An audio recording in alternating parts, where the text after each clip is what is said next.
ফার্নিচারের দোকান দেখলেই এমন করতেছেন, গাড়ির গ্লাস দেখলেই এমন করতেছেন, মোটরসাইকেলের লুকিং গ্লাসে এমন করতেছেন, চুলের কাটিং,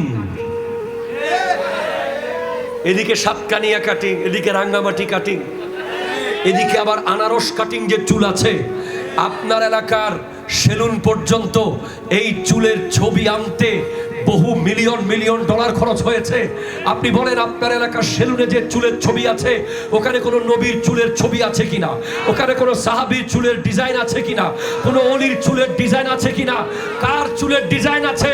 লিওনেল মেসি নামক দাজ্জালের চুলের ডিজাইন আছে, নেইমার নামক দাজ্জালের চুলের ডিজাইন আছে, এমবাপ্পের চুলের ডিজাইন আছে। এরা এক একটা ছোট ছোট দাজ্জাল, ঠিক কিনা? হাত তুলে বলেন, আরো জোরে বলেন, ঠিক কিনা বলেন? এ তো দাজ্জাল। এদের চুলের ফ্যাশন আপনার সেলুনে। আপনি না, আপনার বাবাও ভক্ত হয়ে গেছে এই চুলে, বলে বাচ্চাকে এইভাবে কেটে দিয়ে। তো চুল যদি আপনি নবীর সুন্নাহ মতো রাখতেন, বাবরি কাটা অথবা এক্সারসাইজ, তাহলে আপনার মাথায় টুপিটাও থাকতো। চুল যখন আপনি এই দিক সেদিক করেছেন, তো ওটা করেছেন কেন? দেখানোর জন্য। এখন শয়তান আপনাকে বলছে টুপিটা কিছুক্ষণ পকেটে ঢুকা, মানুষ তোর চুলগুলো দেখুক। এবার আপনি ফার্নিচারের দোকান দেখলেই এমন করতেছেন, গাড়ির গ্লাস দেখলেই এমন করতেছেন, মোটরসাইকেলের লুকিং গ্লাসে এমন করতেছেন।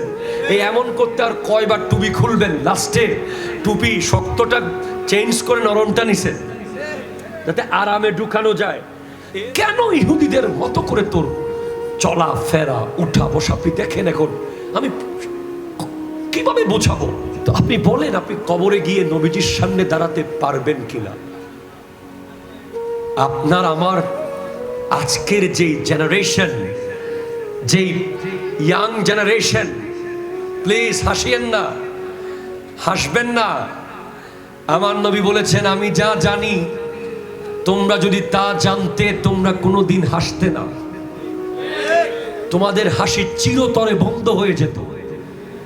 হাসবেন না।